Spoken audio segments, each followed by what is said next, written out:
Jane paused, grasping at Mistress Vi's words. She'd heard them, yet in her state of astonishment her mind could not make out what they meant. She looked down at the letter in her hand. "Orphanage," she uttered, almost incomprehensibly. Upon hearing herself say the word aloud, her mind became clear. She looked up at Mistress Vi, who was waiting expectantly for Jane's reply. "Yes," said Jane, "yes, I would be honoured to accompany you and the other boarders to the orphanage. I'm afraid I've spent much of my visit to London entertaining my own whims. A visit to those less fortunate would surely be a worthy use of my time." Mistress Vi nodded and left the room, leaving the young woman alone with the mysterious letter. Jane looked again at the letter, marched to the fireplace, threw the letter into the flames, sat on the desk chair and covered her face with a trembling hand. As the letter scorched and curled into embers, Jane reflected on the series of events that had brought her to London.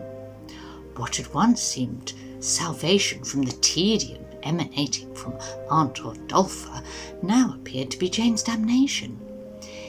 She was foolish for trusting Gabriel Stevens, and would be only more so if she chose to trust another stranger.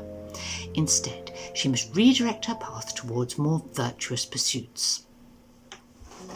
The next afternoon, the mistress and residents made their way to the orphanage. Mistress Vi rang the bell outside the stately building and waited for entry. Through the door they could hear a little voice yelling, "Faster! Faster!" Pearl uttered a humph at the apparent lack of decorum inside the asylum and gave the bell a curt ring. A thin, solemn-looking woman in a simple dress opened the door as she peered over her spectacles and down her narrow nose at the visitors. "Ah, Mistress Vi, so sorry to keep you waiting." "We were not waiting long, Miss Havisham. May I present my current residents?" Introductions were made, and the party was led into a dark parlour furnished with a horsehair settee and several armchairs. The ladies were just sitting down when they were interrupted by loud squeals of, "Oh, I'm slipping, Mr. Gresham! I'm slipping!" Through the doorway they could see a curly-haired man, adorned in a cassock, and an expression of childish glee, dashed through the hallway carrying a bag of rags. When he spotted the callers, he stopped and set his wriggling bag of rags, which was in fact a shabbily dressed child of about 6, onto the floor. "Oh, dear Miss Havisham, I do apologise. I was unaware we had company. Cedric informed me he'd never ridden a horse, and I was trying to recreate the sensation." "Mr. Gresham, do please maintain decorum when exercising the children," Miss Havisham rebuked. "May I please present the Reverend Frank Gresham, the new vicar at St. George's Church. Mr. Gresham, you remember Mistress Vi?" The vicar bowed slightly, and introductions were made again. Effie, seemingly unsettled by the scene, kept her gaze on her lap. Pearl, rigid on the settee, gave the smallest nod etiquette would allow. Evie seemed unflustered and greeted the vicar warmly. When the vicar turned to Jane, she felt in her soul the joy and kindness radiating out of his eyes. She admired Frank Gresham's apparent ease in both the playroom and the parlour. The rector in Brighton would never have been seen amusing the fanciful imaginings of a child. Miss Havisham explained the vicar was a frequent visitor to the orphanage. "But we do welcome the charity of young ladies. Some of the younger girls need instruction on their needlework. Vicar, would you kindly show them where to go? I'm afraid I must oversee cook's menu for tonight." Frank Gresham beamed and hoisted little Cedric up to his bosom before leading the visitors down the hall. "I'm afraid many of the dear children lack the knowledge of basic manners and skills." He shook his head as he patted the child in his arms. "I do wish we had the means to properly train and educate every child, but I'm afraid we lack the funds and the room. We teach them as much as we can. And pray the Lord provides a home before we have to send them away to work. We encourage needlework and tidiness so the girls can become seamstresses and maids instead of mill workers." The vicar sat down Cedric and whispered something in his ear before the child ran off. Then he assigned each young woman a child and gave them little hoops and needles. "I think you'll like this one," he whispered to Jane.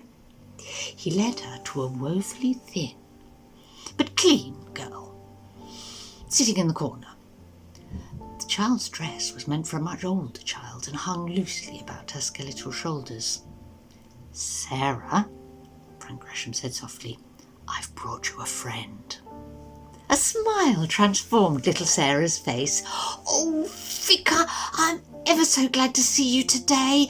Mary scorched her finger in the tea this morning. I told her fingers must not go into the cup, but she was very wicked and wanted to give a little milk to the kitten in the alley, and she put her finger in the cup, and oh, Vicar, I told her you would say a prayer for her poor finger, even though she was wicked.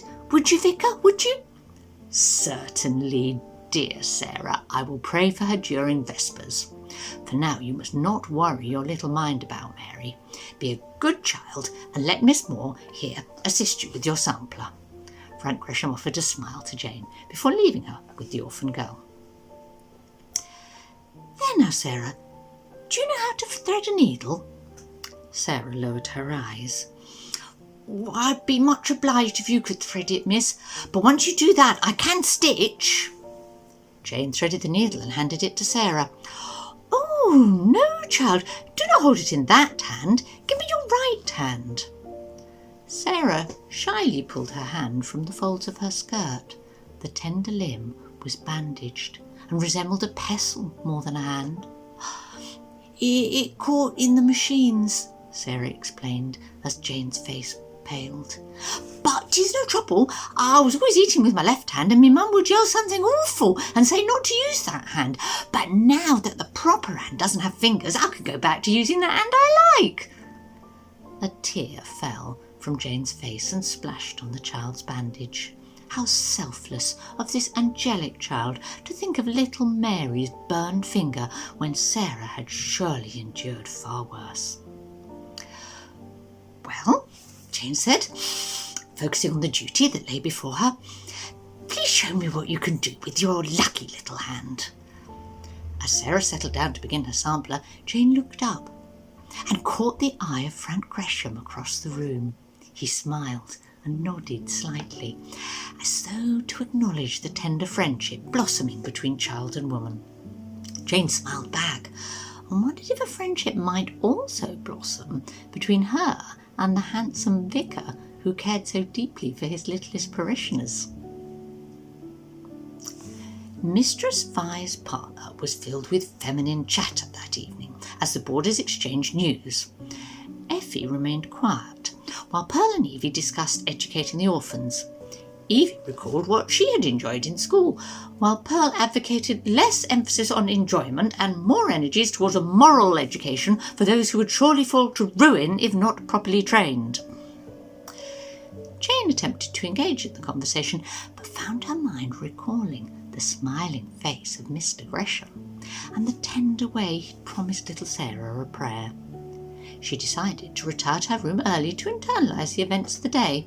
She made her way upstairs with her lit candle and set it on the bedside table. Her room was a bit chilly, so she decided to tuck into bed early and was delighted to find a hot water bottle tucked under the bed covers. She would have to thank Betty the maid the next day for thinking of that. She warmed up quickly while being tucked snugly in and resting her feet on the hot water bottle. Her mind wandered to the handsome vicar dashing about like a horse with little Cedric on his back. Jane appreciated how he seemed so of the people and showed such care and concern for his flock. It was quite the contrast to Father Snodgrass in Brighton. She couldn't believe how quickly she had become smitten with Frank Gresham. But there was just something about him. She kept replaying the glances they had shared. Slowly, she started to drift off to sleep, just as the bell started chiming on the hour.